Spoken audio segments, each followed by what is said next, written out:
प्यारे विद्यार्थियों, आज अपन कक्षा 10वीं विषय गणित एनसीईआरटी पाठ्यक्रम के अंतर्गत जो वेरी इम्पोर्टेंट प्रश्नों की श्रृंखला शुरू की है, उसी के अंतर्गत अध्याय 6 त्रिभुज और त्रिभुज में भी वेरी इम्पोर्टेंट प्रश्न पाइथागोरस प्रमेय का अध्ययन करेंगे। विद्यार्थी, यह प्रश्न एग्जाम में कई बार पूछा जा चुका है, इसलिए आप अच्छे से समझने का प्रयास कीजिएगा। हमें विश्वास है यदि आप पूरा वीडियो शुरू से अंत तक देखेंगे तो आपसे यह प्रश्न बनने लगेगा।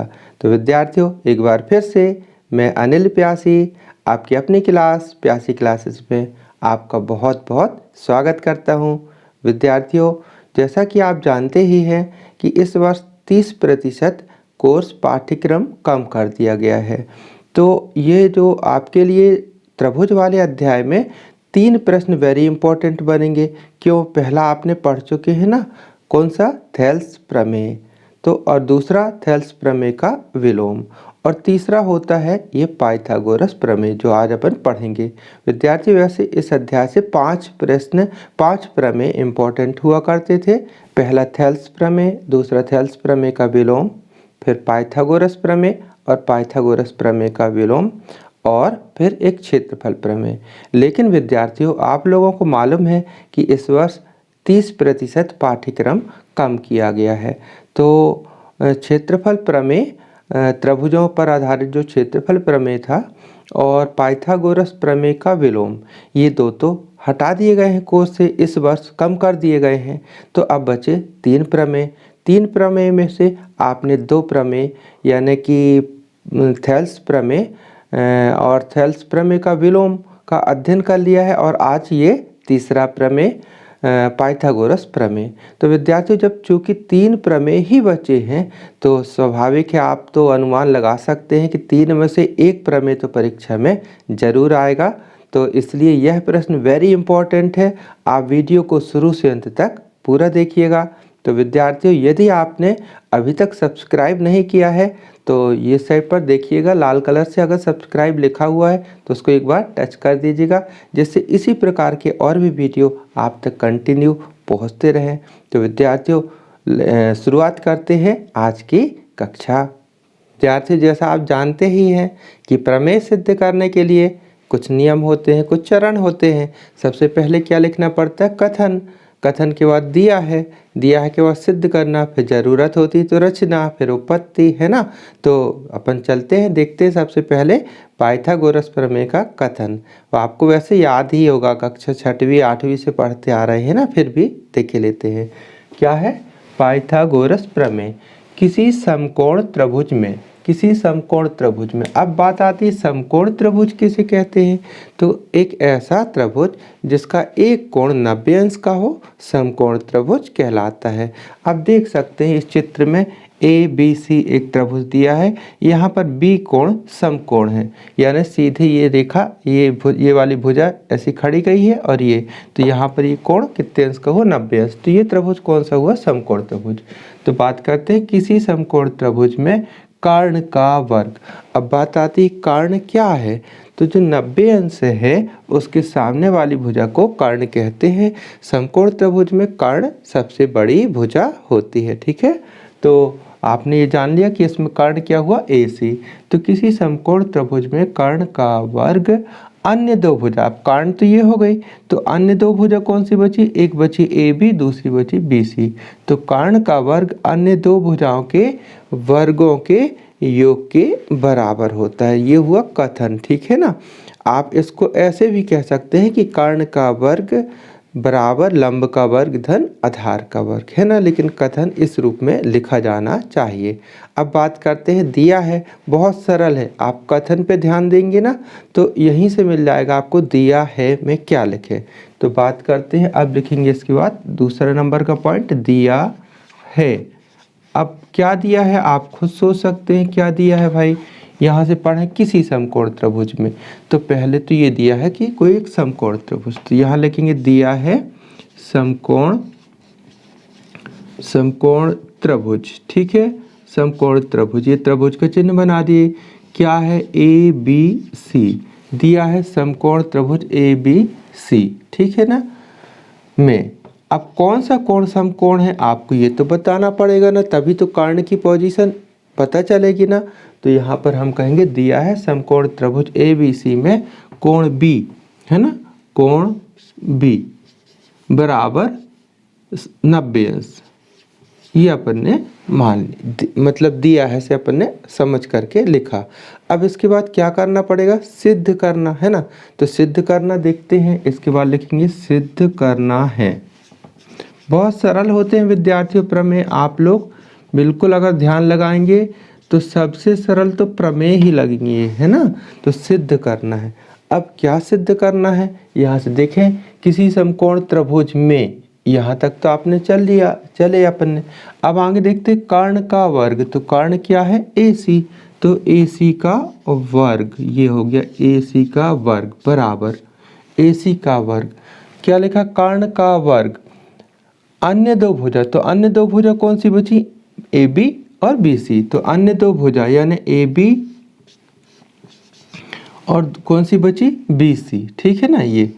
पर अब इसको अच्छे से पढ़िए आप कि कर्ण का वर्ग अन्य दो भुजाओं के वर्गों, यानी आपको यहाँ क्या करना पड़ेगा, इनका वर्ग करना पड़ेगा, वर्गों के योग के बराबर होता है, योग की, यानी इन दोनों का क्या करना पड़ेगा योग, तो बीच में क्या लिखना पड़ेगा प्लस, योग के फिर क्या होता है बराबर। देखिए कर्ण का वर्ग अन्य दो भुजाओं का ये वर्ग हुआ, फिर उनका योग के बराबर होता है। तो ये अपन को सिद्ध करके लाना है, ठीक है। अब इसके बाद आप कौन सा पॉइंट आएगा, रचना। तो अब इसके बाद लिखेंगे रचना, ठीक है। रचना में अपन को कुछ एक्स्ट्रा काम यहाँ पर करना पड़ेगा चित्र में। तो देखते हैं हम एक यहाँ से ऐसे करके यहाँ पर लंब डाले देते हैं, ठीक है, बिल्कुल खड़ी रेखा, यानी B से AC पर एक लंब खींचे देते हैं। इसको जो रचना करते हैं उसको बिंदुवत लाइन से, डॉट डॉट वाली लाइन से बनाते हैं। तो हम यहाँ पर लंब खींचे देते हैं, आप स्केल से खींचिएगा, बिल्कुल खड़ी रेखा आनी चाहिए, ये इस टाइप से। यहाँ पर ये अपन ने लंब खींच दिया, ये लंब खींच दिया, और इस पॉइंट को नाम क्या दे दें, D। अब चूंकि लंब खींचे हैं तो यहाँ पर ये कोण समकोण का ही होगा, है ना। तो अब रचना में लिखेंगे BD लंब खींचा, किस पर खींचे, AC पर, ठीक है। तो BD लंब खींचा AC पर, ठीक है, यहाँ पर लिख देंगे खींचा, ये क्या हो गया रचना। अब बात आती है उपपत्ति की, यहीं पर प्रमेय सिद्ध होता है। बात आती है उपपत्ति की, यहीं पर प्रमेय सिद्ध हुआ करता है, यहीं पर थोड़ी सा आपको थोड़ी सोचना पड़ेगा, ठीक है। सबसे पहले देखें त्रिभुज ABC है ना, ये यहाँ पर आप देखिए कितने त्रिभुज बने हुए हैं, गौर कीजिएगा। यहाँ पर 3 त्रिभुज दिखेंगे आपको, कौन कौन से, एक हुआ ABC पूरा, ठीक है ना, फिर दूसरा BDC और फिर BDA, और फिर तीसरा हो जाएगा BDC, यानी 3 त्रिभुज बने, एक इतना पूरा, फिर दूसरा ये वाला और तीसरा ये वाला, 3 त्रिभुज बने ना। तो बारी बारी से हम क्या करेंगे, पहले ये पूरा तो लेंगे और फिर उसके साथ ये वाला ले लेंगे, ठीक है, और दूसरी बार फिर ये पूरा लेंगे और उसके साथ ये वाला त्रिभुज ले लेंगे। देखेंगे ये कैसे त्रिभुज है, समरूप है, क्यों देखते हैं ना, यहाँ पर समरूप त्रिभुज तो है पर लिखना पड़ेगा क्यों। तो देखते हैं, सबसे पहले लिखते हैं यहाँ पर त्रिभुज ABC व त्रिभुज, यहाँ पर त्रिभुज लिए अपन ने ADB। तो ये त्रिभुज देखते हैं क्या समरूप है, पहले तो बताना पड़ेगा भाई आपको कि समरूप है कि नहीं। तो देखते हैं ये दोनों त्रिभुज को मैं अलग अलग पार्ट में यहाँ पर बना करके आपको बताऊं तो ज़्यादा अच्छे से समझ में आ जाएगा। देखिए कैसे, ये ABC तो बना हुआ है, ये जो बना हुआ है इसको हम ऐसे अगर अलग से बना दें, ये जो छोटा त्रिभुज बना हुआ है यहाँ पर A बोल दें ये वाले को, और यहाँ पर क्या हो जाएगा D, और ये वाला पॉइंट हो गया B। तो यहाँ देखें A कोण तो दोनों का एक ही है ना, ये ABC में भी A कोण आएगा, और आप बोलेंगे ADB में तो यही वाला A कोण पढ़ना पड़ेगा, तो A कोण तो दोनों में उभयनिष्ठ है, तो इसलिए इसका भी A कोण और इस त्रिभुज का भी A कोण बराबर ही होंगे, ठीक है ना। अब बात आती है इस पूरे बड़े त्रिभुज का कोण B और छोटे त्रिभुज में ये जो कोण बना हुआ है, ये वाला कोण, ये वाला, यहाँ 90 अंश है, और इसका बड़े त्रिभुज में यहाँ बी पर 90 अंश है, तो दोनों 90 अंश के हुए ना, तो बराबर हुआ।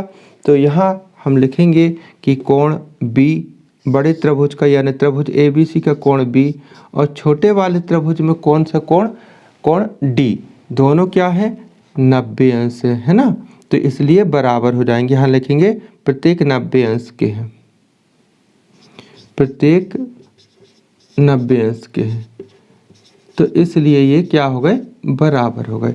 तो बात क्या निकल आई यहाँ पर, दो कोण बराबर हो गए ना। तो आपने पढ़ा है कोण कोण समरूपता उपप्रमेय कि किन्हीं दो त्रिभुजों के अगर कोई दो संगत कोण बराबर हो तो वे त्रिभुज क्या होते हैं, समरूप होते हैं। तो यहाँ से हम कह सकते हैं कि कोण कोण कोण कोण समरूपता उपप्रमेय से क्या बात सिद्ध हो जाएगी कि ये दोनों त्रिभुज समरूप हैं। तो यहाँ लिखेंगे त्रिभुज ABC समरूप हुआ त्रिभुज ADB के। अब जब दो त्रिभुज ये समरूप हैं तो समरूप त्रिभुजों का एक प्रगुण होता है ना कि समरूप त्रिभुजों की संगत भुजाएं तो क्या होती हैं, अनुपातिक होती हैं, और संगत कोण बराबर होते हैं। ठीक है, तो समरूप त्रिभुजों की ध्यान रखिएगा क्या होता है, संगत भुजाएं अनुपातिक होती है, समान अनुपातिक होती हैं। तो यहाँ पर आपको संगत भुजा ढूंढनी पड़ेगी, यहीं पर थोड़ी सा ध्यान रखिएगा कैसे। ठीक है, हम एक ट्रिक भी बता देंगे तो आपको आसानी जाएगी। ठीक है, तो कैसे थोड़ी सी यहाँ देखते हैं कि संगत भुजा कैसे पहचाने। बड़ा त्रिभुज यहाँ बना हुआ, ठीक है, मैं बड़ा त्रिभुज अलग से बना करके बताऊं तो ज़्यादा अच्छे से समझ में आएगा। ये बड़ा त्रिभुज हो गया, ये पूरा ABC कौन सा हो गया, बड़ा त्रिभुज हो गया। इसमें सबसे बड़ा कोण कौन सा है, A कोण है। ठीक है, सबसे बड़ा कोण कौन सा है, B, तो 1 नंबर डाल दिए। फिर इसके बाद बचे दो कोण, तो इन दोनों में कौन सा बड़ा है, कोण कौन सा बड़ा है, C है ना, इन दोनों में, तो इसको 2 नंबर। फिर सबसे छोटा कौन सा है, A, तो इसको 3 नंबर। हमने यहाँ पर नंबरिंग कर दी। अब हम बात करते हैं ये वाले त्रिभुज की, कौन से त्रिभुज की, ADB की, है ना, क्योंकि ये समरूप है। तो यहाँ से अलग से फिर मैं बना रहा हूँ ADB। ठीक है, यहाँ बना देते हैं ADB। अब यहाँ भी आपको नंबरिंग करना है भाई, ADB में ADB यहाँ A लिख दिए। ठीक है, यहाँ देखिए सबसे बड़ा कोण कौन सा है, यहाँ पर ADB में सबसे बड़ा कोण कौन सा है, D, तो इसको अपन ने यहाँ पर D को 1 नंबर डाल दिए। अब बचे कोण कौन से, इतने में ध्यान रखिएगा, ये ध्यान नहीं रखना कितना मैं बता रहा हूँ, ये जो आपको दिख रहा है ना, इतने में देखिएगा, इतने में। ठीक है, तो यहाँ पर क्या हो जाएगा कि सबसे बड़ा कोण हुआ D, इसके बाद बचा A और B, तो कौन सा बड़ा है, ध्यान दीजिए कि B कोण बड़ा है। ठीक है, तो यहाँ पर B कोण को अपन ने नंबर 2 दे दिया। ठीक है, और फिर ADB, अब तीसरे नंबर पे आ जाएगा कौन, ये वाला। ठीक है, ये हो गया। तो ये आपके दो त्रिभुज समरूप कहला रहे हैं। अब यहाँ से आप संगत भुजा आसानी से ढूंढ लेंगे। कैसे ढूंढ लेंगे, हमको लाना क्या है, हमको लाना है, देखिए यहाँ पर AB² लाना है, AB² लाना है ये। तो AB² ऐसी स्थिति में आ जाता है, देखिए यहाँ पर अगर AB लिखा हो बराबर और इस साइड पर भी AB लिखा हो, तो तिर्यक गुणा करने पर इसका जब गुणा होगा तो क्या हो जाएगा, AB²।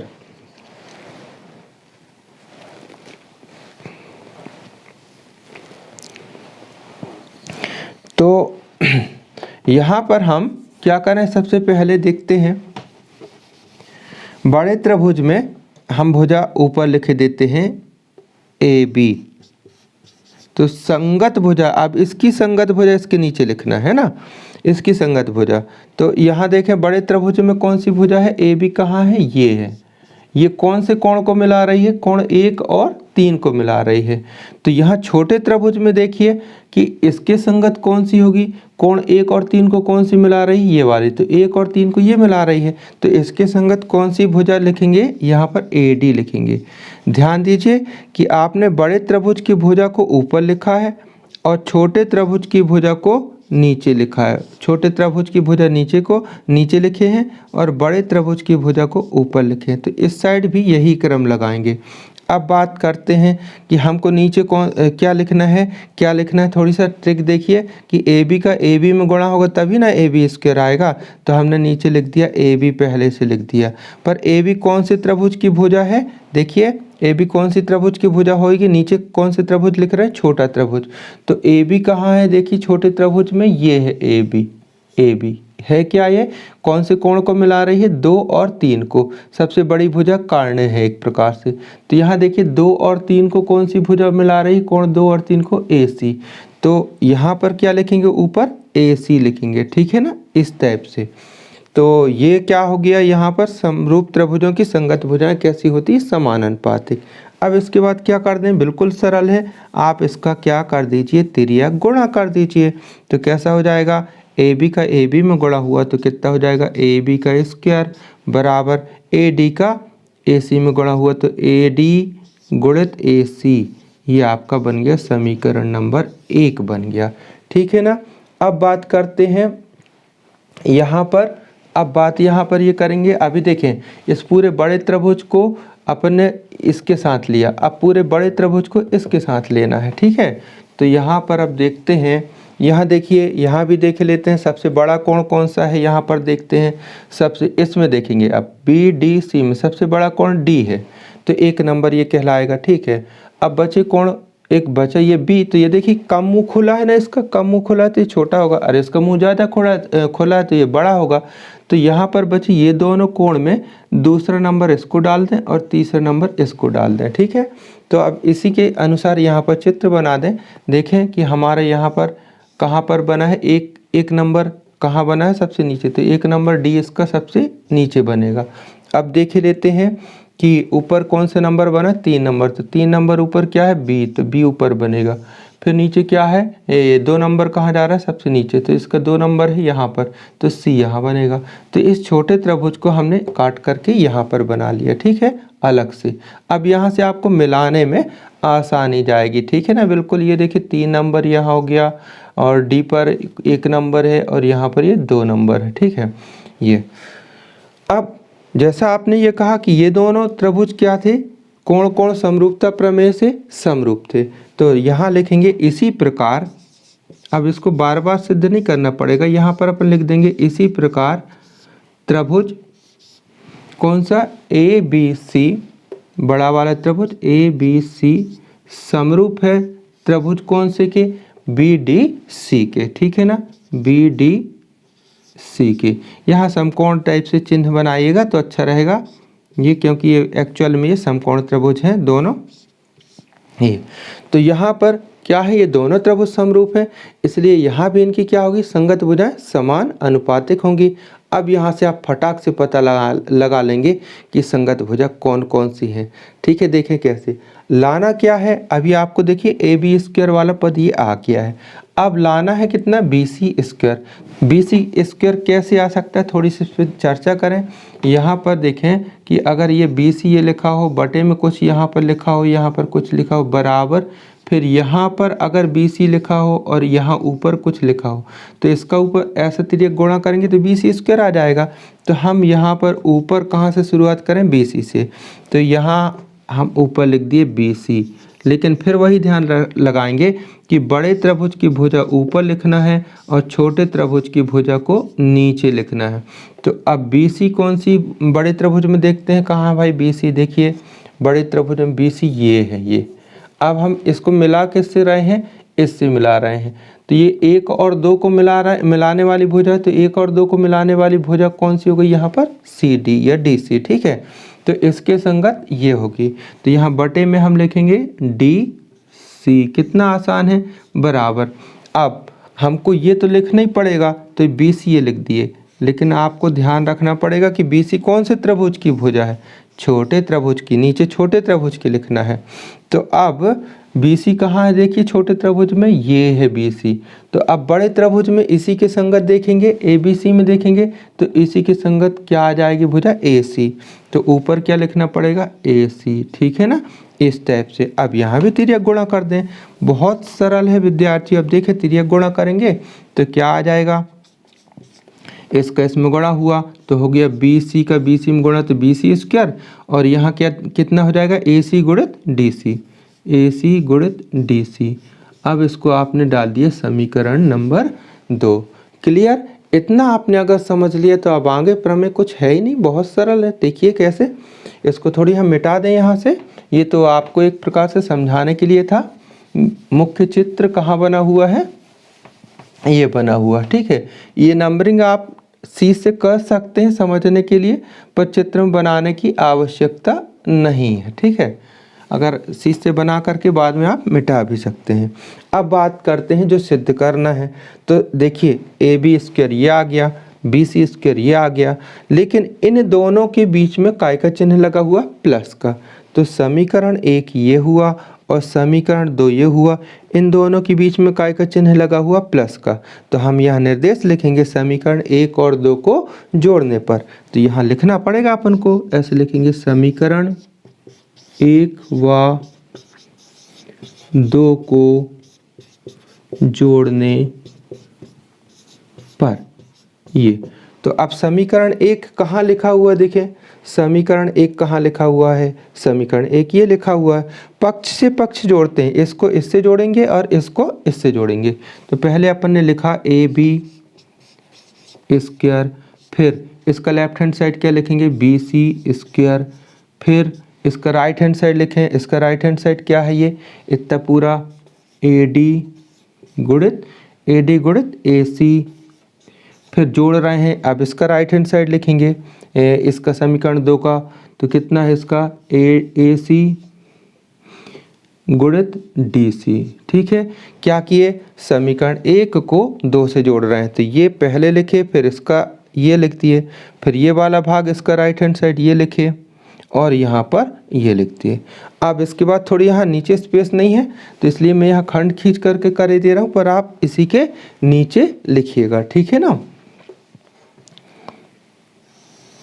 ऐसे करके मैं यहाँ लिखे दे रहा हूँ ताकि आपको समझ में आए। इसके बाद चलना है तो यहाँ सूचित करता है चिन्ह लगाए, ये लाइन अपन पूरी लिख देंगे AB square plus BC square. अब विद्यार्थियों थोड़ी सा ध्यान दीजिए, यहाँ पर भी AC है ये और यहाँ भी देखिए AC है, तो दोनों जगह से यहाँ से और यहाँ से AC अपन कॉमन निकाल दिए, ये निकाल दिए कॉमन। तो अंदर क्या बचेगा, देखिए AD बचा यहाँ पर और यहाँ कितना बचा DC, तो यहाँ लिख दिया अपन ने AD और प्लस DC।